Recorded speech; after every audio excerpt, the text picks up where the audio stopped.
If you're not aligned with yourself, you will react to life. What do I mean by that? So if you don't have internal connection with how am I feeling, how am I thinking, what do I want, all aligned, you'll find that life can push your buttons. Something occurs and we react.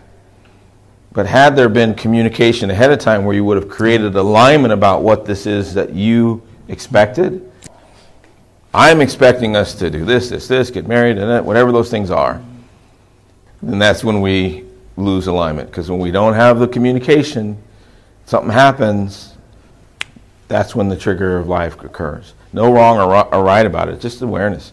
It's like there's so much more we could be saying and doing in our relationships, in our work, in our environments to make sure they are what we want them to be, but we don't often. We just assume that there's agreement instead of creating alignment.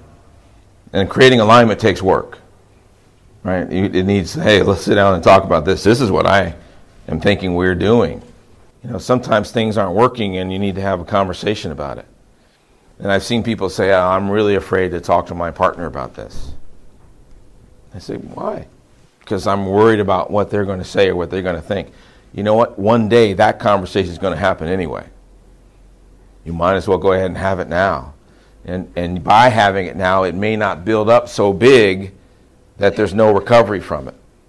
So being willing to have the fierce conversations where you can say what it is that you really are feeling is critical for creating alignment in your life. And that's how you will see people who've been together for 35 years decide they don't want to be together anymore. Because at some point, the disagreement builds up to a point where they don't want to continue.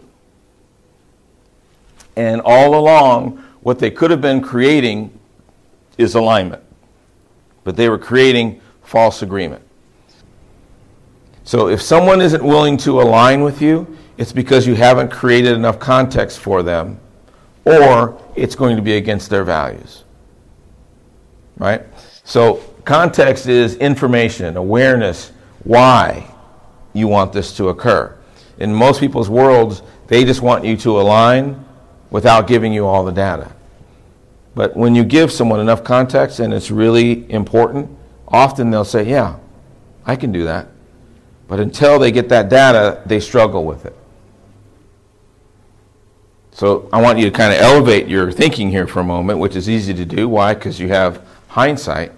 And ask yourself, if I were to create 5 guidelines for myself that would keep me from doing the mistake that I did over the past year, that would direct me in a way that would allow me to have a different experience this year, what would those guidelines be?